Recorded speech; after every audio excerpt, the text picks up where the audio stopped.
What's up and welcome to episode 3 of Air It Out. Thank you guys for joining us today. We're going to chop it up with one of our good friends and a special guest that we have, Robyn Magee, talk a little bit about these season cancellations and speak about Mikey's very unique top 10 list and much more here on this episode. So sit back, relax, and let's air it out.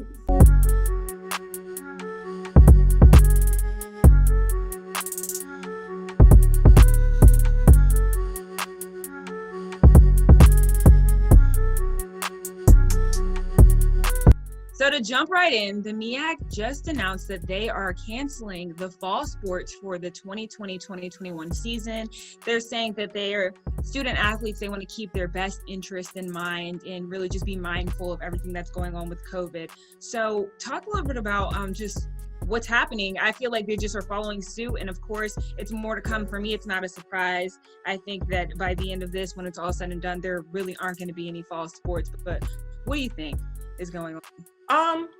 This is honestly the time that we're living in. I mean, every time we get on the show, we're always talking about, it's always something new coming with COVID. And of course, we thought that because it would be the summer that things will die down. But of course, we've seen that things are starting to pick back up. And it's just the safety, because of course, human lives come before a touchdown, or human lives come before a volleyball hit. And so it's just what has to come down to it. And like I say, it's sad.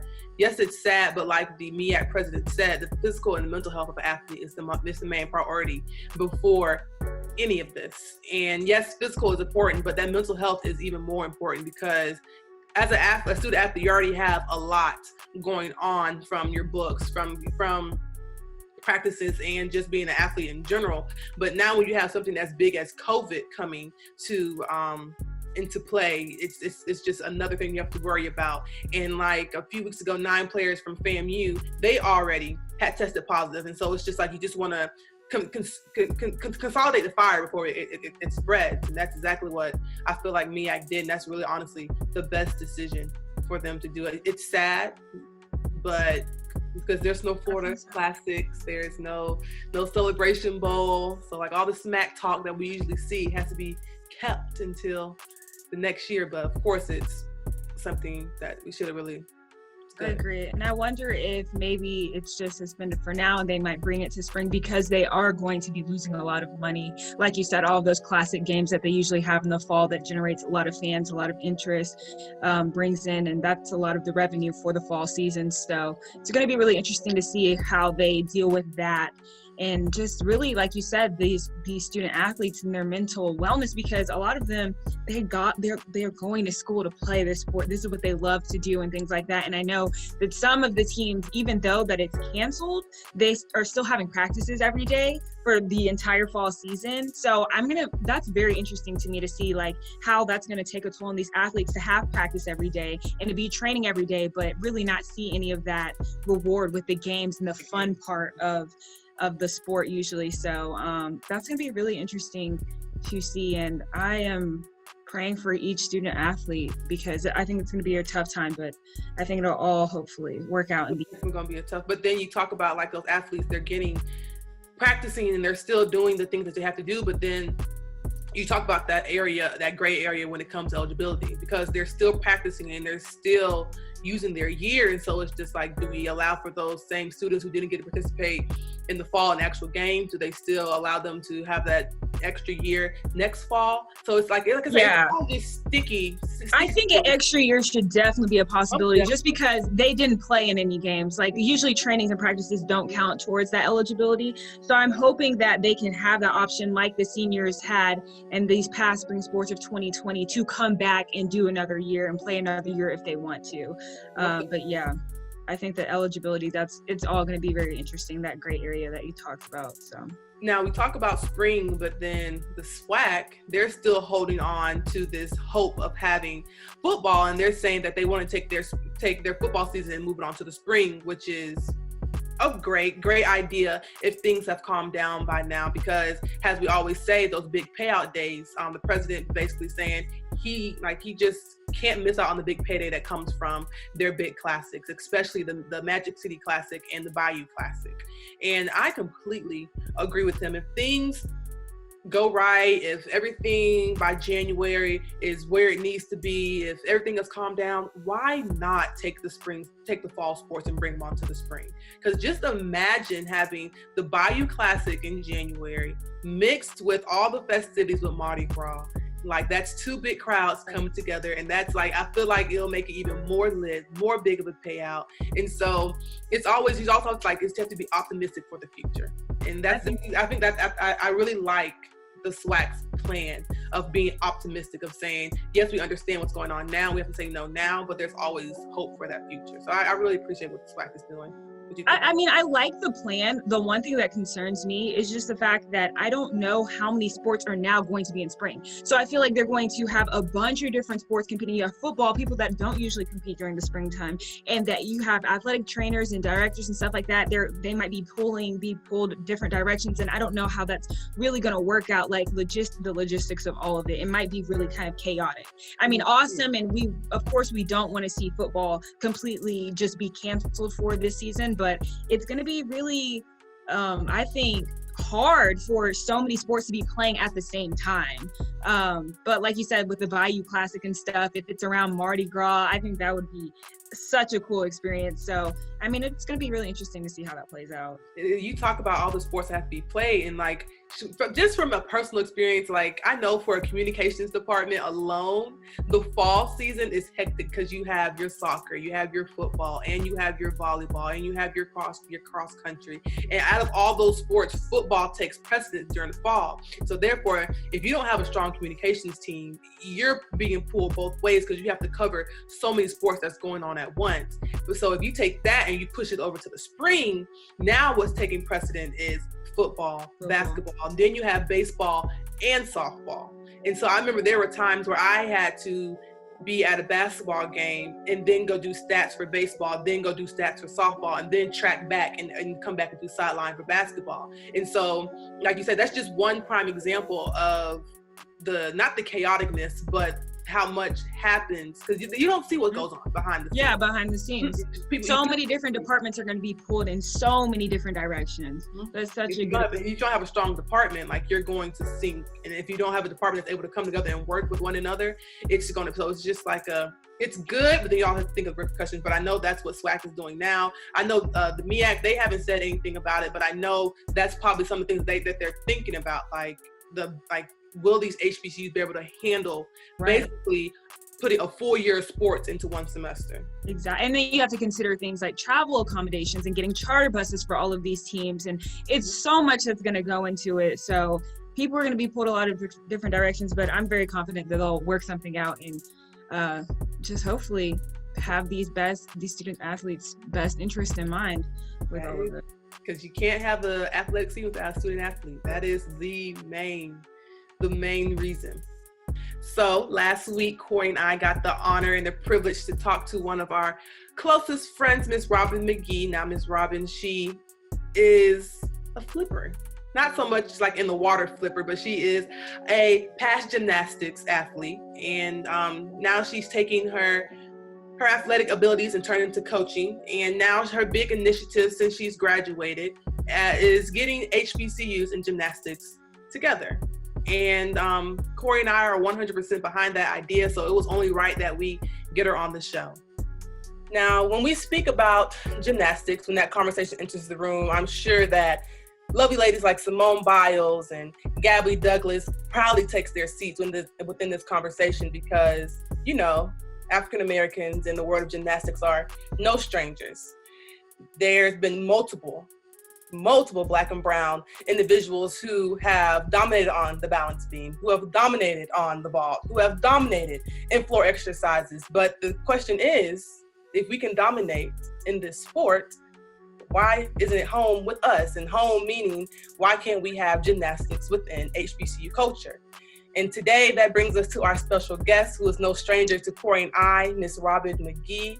Hello. Now, just as a little background, Miss Magee was a 13-year national and regional gymnast. And after doing all that flipping, she decided to take her talents over to coaching, where she's been almost 10 years in the game. And currently she is the assistant gymnastics coach as well as choreographer for the University of Wisconsin lacrosse. And before she came into coaching, she received her bachelor's over at Louisiana State University. And most importantly, she received her master's in sports management from the Florida Agriculture and Mechanical University. Yes, where this big urge of implementing gymnastic programs within the HBCU culture. She did this through her big thesis, through research, and now she's putting her groundwork heavy as being the HBCU representative for the Collegiate Gymnastics Growth Initiative. Well, Robyn, welcome to the show. Thank you. That was such an introduction, Dom. Wow. Thank you.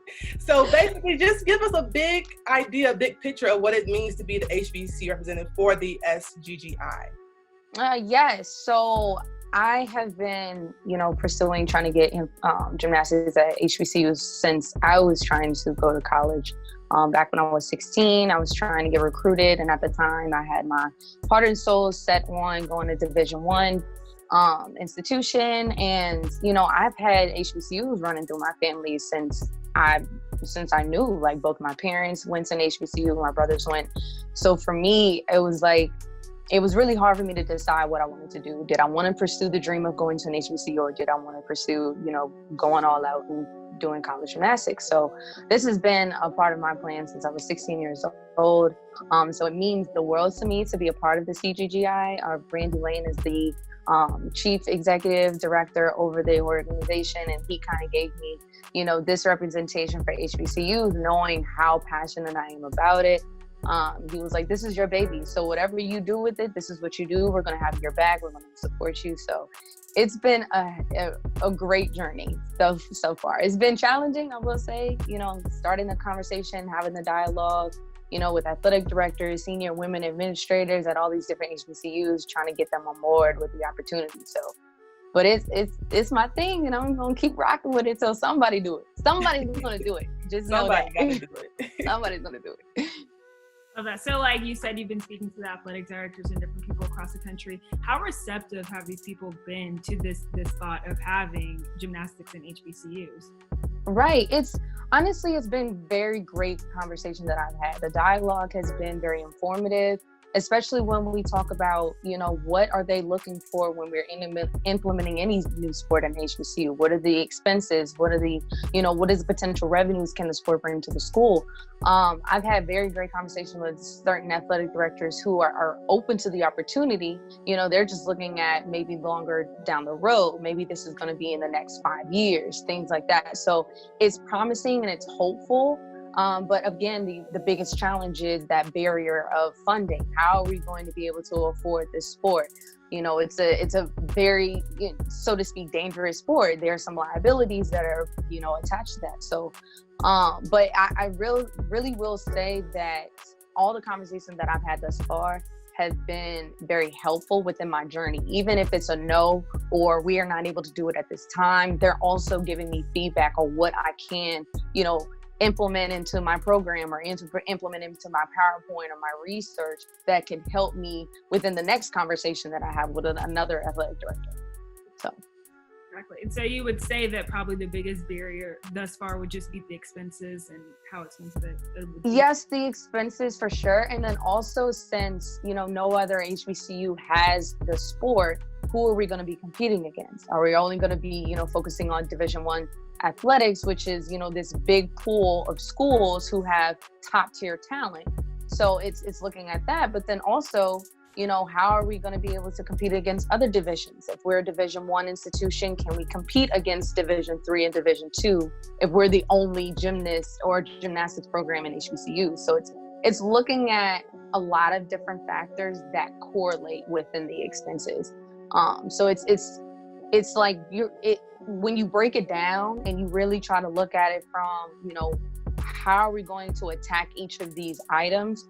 Funding is the biggest thing that, ties into everything. But when you're taking it and you're looking at it from, okay, are we going to do apparel? Are we going to have a sponsor for apparel? Are we going to compete outside of state? Are we only going to compete inside of state? Like, those are the little things that matter. And you still have to think about them along with like the expenses and the resources as well.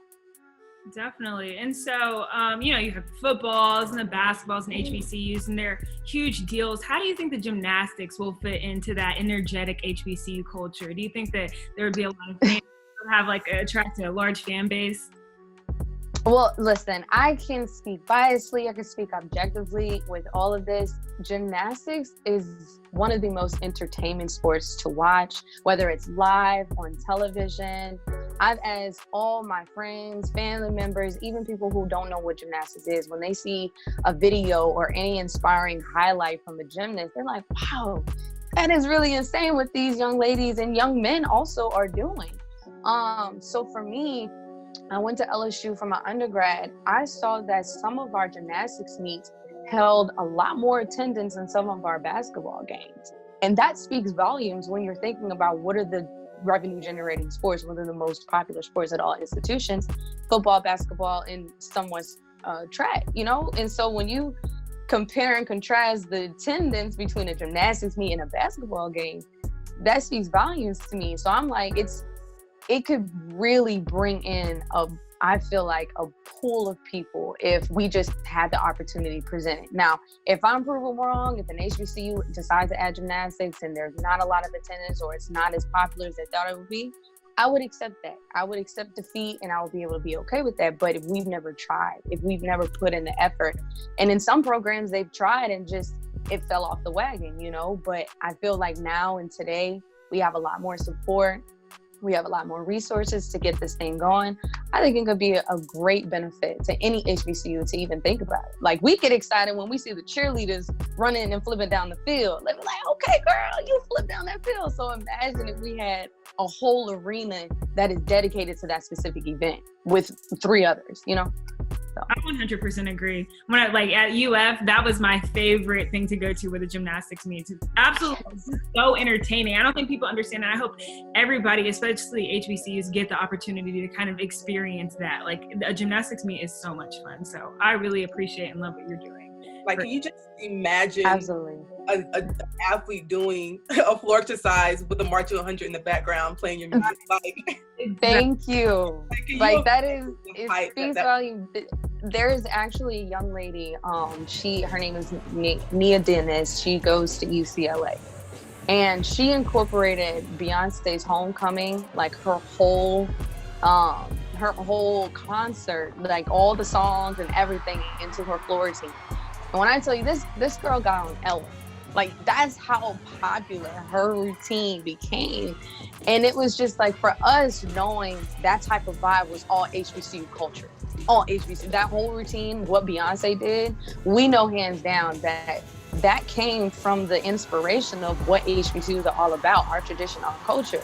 So it's for other people who don't know that, they were just as excited because they were just loved the way she was rocking that routine and how she was able to flaunt her style and her talent. But for us, we know that background. So it's you could do that at HBCU, sis. You can't just imagine all the other events. We get hyped over just pure talent for us. I feel like our generation, our culture, our vibes for HBCUs, we will elevate any type of excellence. So I feel like now is the point in time, especially in the culture of today and the climate of today, we need to start elevating and building as much as we can and bringing in new ideas and new opportunities that we haven't been before. And I think this is the perfect time. COVID-19 had its little issues, but at this point, I'm all right, we're going to use this time to, get some conversations going, get some context going so that we can get on the move, and so that when, the world opens up again, we ready. We hitting the ground running for sure. If you have a new plan, this is the time to get that business plan started. It's this time to get every paperwork you need. But you talk about this idea of hype and this idea of we get excited. It's just the idea of having your community around you, and that's the big thing when it comes with HBCU. So for black and brown gymnasts who want to be around that community, because you've had the experience from the PWI and you had your experience with HBCU. So how important is that for black and brown gymnasts to know that not only do you have the support from the social media and the support from your friends, but that support in-house, as an institution? How does that support, knowing when I look to my left and my right, I see people that look like me? So talk to us about that, especially from the coaching side as well. Exactly. It's huge. It's huge that you know, these young women especially need to know that even though they're in a predominantly white sport, they flourish tremendously, greatly. This past Olympics 2016 was the most diverse team we've ever had. We have a Latina, we had 2 African-American women. So it's very important for especially our young ladies growing up and knowing what they want to do with their talent. If they want to pursue Olympics, if they want to pursue college, or if they just want to finish out their last season as a senior, it speaks volumes when we have people that come together and be able to have the conversations with them and make them feel comfortable being in an environment that they are. And especially with us, you know, bringing in the conversation of implementing this sport into HBCUs, I know a lot of gymnasts that I grew up with turned to cheerleading because they wanted to go to an HBCU, because they knew that they're not going to get that same experience elsewhere. So for me, I went to a PWI. I loved my experience, but I know that sometimes I have this idea in my head. What if I would have went to an HBCU first? What if I would have reversed it? Maybe did my master's, you know, at an LSU or things like that. Would my narrative be different? Would I be this passionate? You know, so it's very important. I highlight that, you know, we trying to build these women up and get them to understand that no matter where they are, as long as they know for themselves that they have the talent to be able to do anything, this could go far. It could anytime, for real. Yes, ever since I came in contact, ever since our paths have crossed, and I've just seen like your drive and your passion with wanting to bring this to HBCUs, it's been something I've been fully behind. Like, I salute you for everything that you've Thank you. This is this is my favorite event during the Olympics. And so, and then to see, like I say, like Simone Biles and Gabby Douglas, to see that if 2 beautiful Black women could be record-holding women in this, like you say, predominantly white sport, it's just like, why not bring it home? Like, right. See people flipping in their backyards every single day, and it's just like, just imagine if you put a scholarship in their hand, the things exactly. So, Corey, anything else you want to add with our lovely guests? No, I'm just so excited with everything you're doing. I love it. So I'm fully behind it, and I'm 100%. You have my support. So Mikey Williams finally pulled the trigger, announced his top 10 schools that he's going to be considering and going to. And it's a very interesting list. He's been talking about going to HBCUs for months now. So the 5 that are on the list: North Carolina Central, Texas Southern, Tennessee State, Alabama State, and Hampton, of course, his mom's alma mater, are all on the list. And I don't think that came as a surprise for anyone. He's been talking about it, and I think he's just really built differently. I saw a tweet and it says, Mikey Williams is built differently. That list kind of just shows he's on his own trail. It's not like he even chose a Howard, where it's really popular and people thought that was something he'd be drawn to. He really kind of just did his own thing and really is being a trailblazer. So you saw the list, Dom. What are your thoughts? I support the list. Like you said, it was a very unique list. When I saw it, I was like, it was something that it was expected but not expected, honestly. And like you say, it just shows that he's not letting people get in his head exactly according to where he should sign.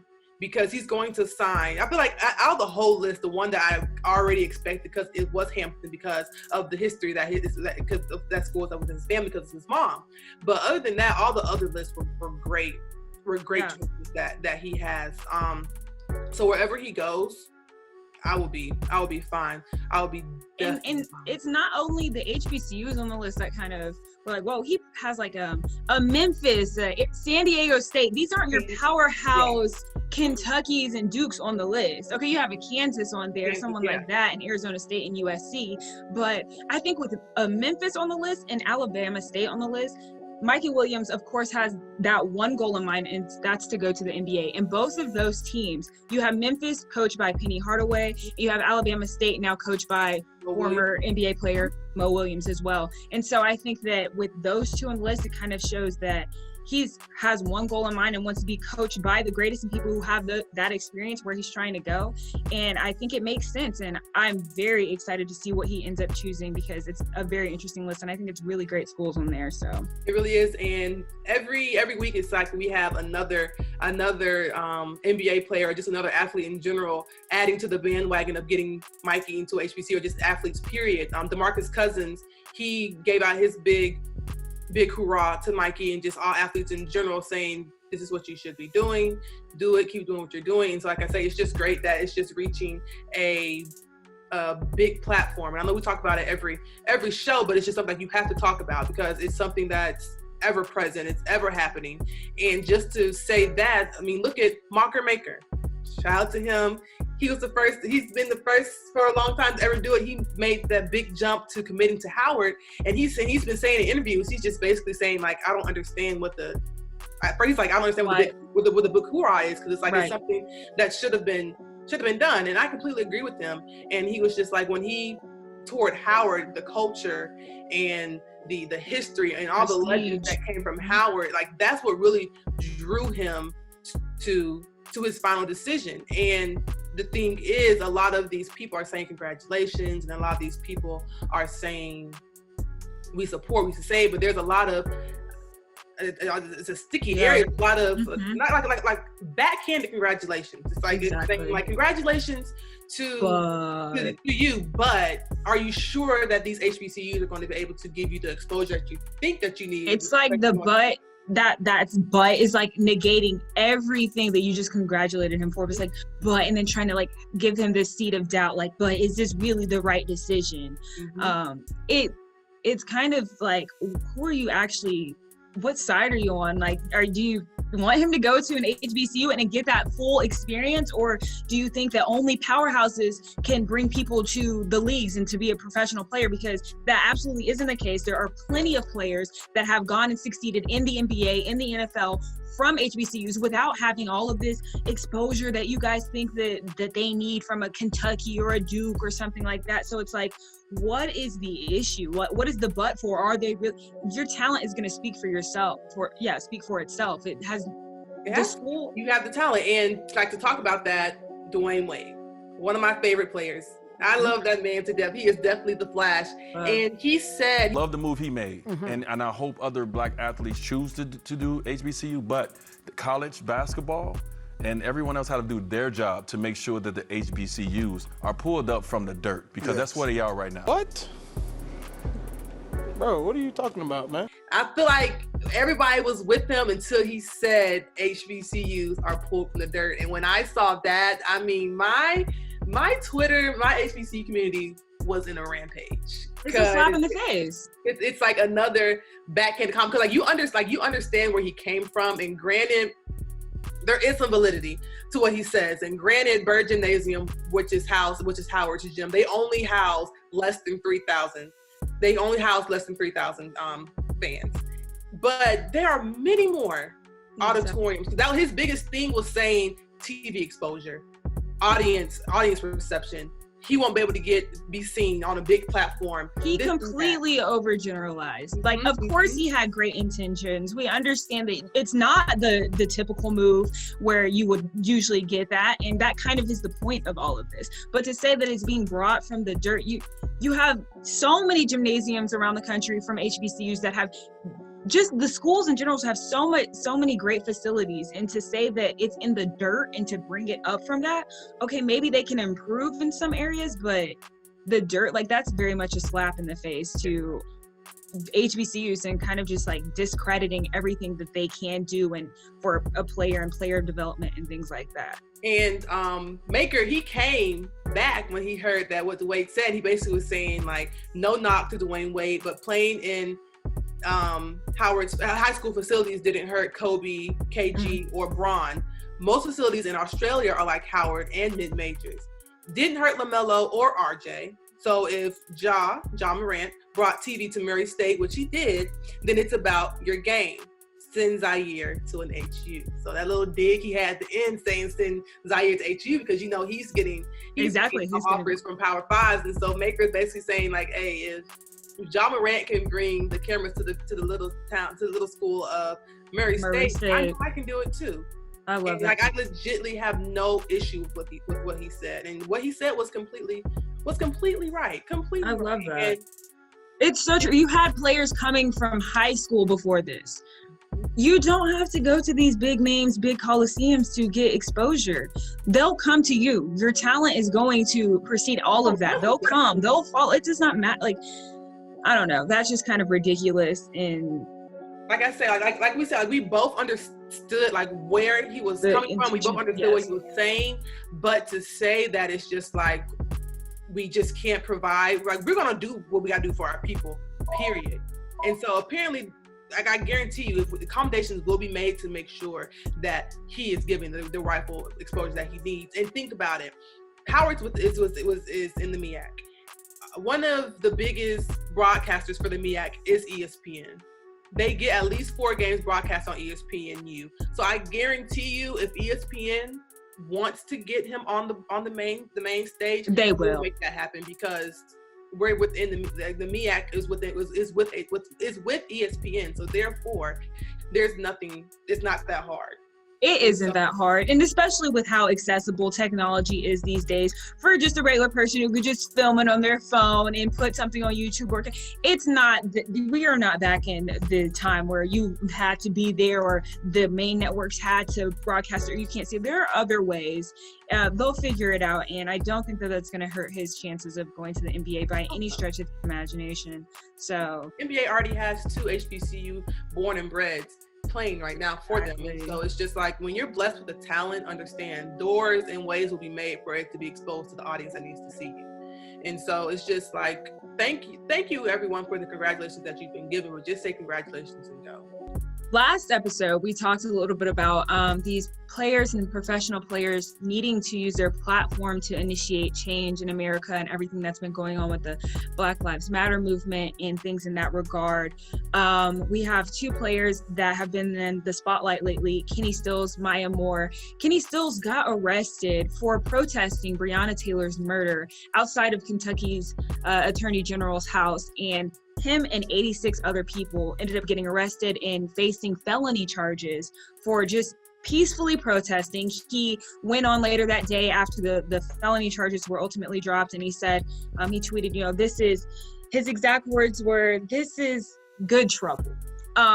He said, we're peacefully protesting, and he's using his platform and everything that he knows, all of his fan bases, to initiate that change. And I'm really happy to see that. I know that he's been very active in every regard, not just Breonna Taylor's murder. And that's kind of really great to see throughout America and throughout these NFL and professional players. So during these past few months, a lot of these players have definitely been using their platform to bring what needs to be said, especially when it comes to Breonna Taylor.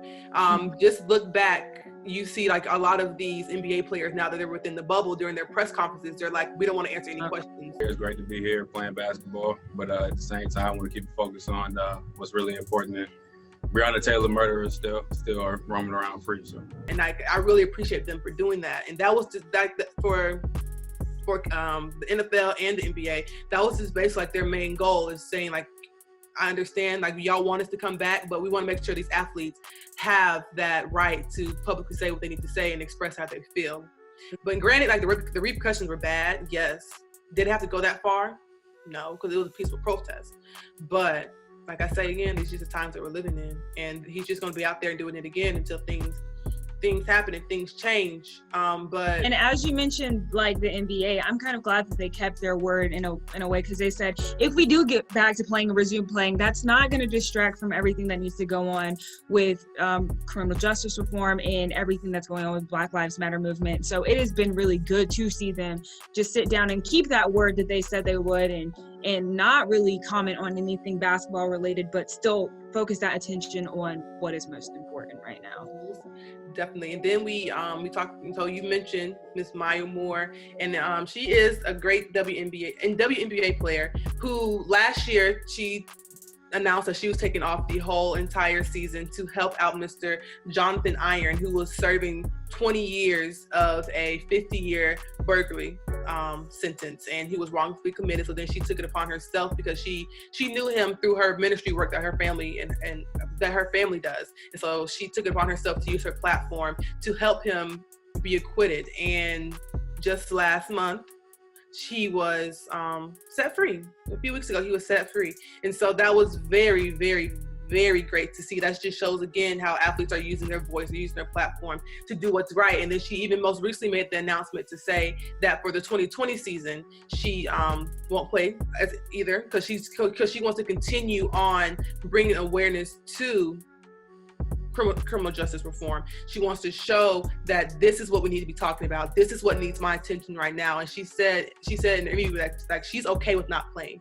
basketball. She's okay with yes, she loves the sport, but she understands that this right now is more important than bouncing the basketball. And says she's done enough in her career because baby, she is loaded. Yes. She has a resume. So she was like, I've done enough to understand that I don't have to worry about that right now. Let me focus on what's important, and then I can get back to doing what I love. And I salute Maya Moore for doing that, most definitely.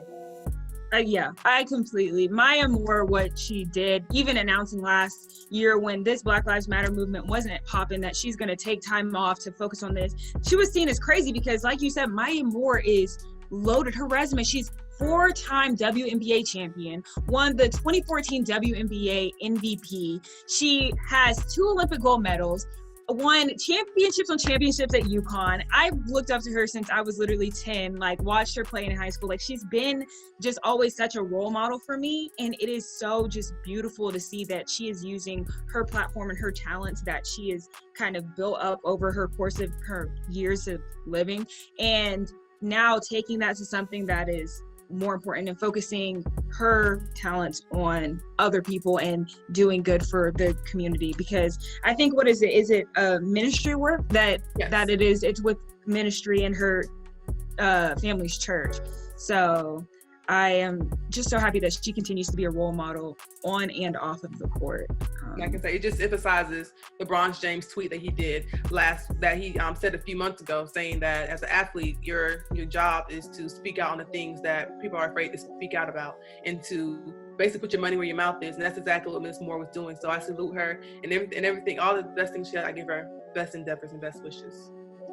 All right, guys, that brings us to a close on today's episode. I feel like we talked about a lot. I really enjoyed that conversation we had with Miss Robyn Magee, talking about Mikey and Mr. Maker and everything that's been going on with this Black Lives Matter movement and just criminal justice reform and everything. Black people are lit. I don't care what nobody says. Black people are lit. I don't care what nobody else says. But we have a big announcement. Can I get a drum roll, please? Air It Out is going to be on No Huddle during the fall semester. Catch us on Aspire. That's so great. That's so nice. You're going to see us on the TV screen. We're going to have our nice own segment with HBCU's No Huddle that is usually seen with Aspire. So you guys, please, thank you guys for all the support that you've been giving Corey and I during this journey. I pray that you guys keep supporting us on the TV screen, seeing our lovely faces. We had an awesome time over the past weekend shooting our intro for the TV segment. So you guys stay tuned. Shout out to Mega Ace Productions, Mega Ace Media for putting us on. Out with that, so y'all be on the lookout for us. Understand, we're fun, we're goofy, we're not all seriousness when we're talking about this show. So you guys are also gonna see that within the intro. So guys, stay safe. Thank you for joining us. And thanks for joining us. Bye guys.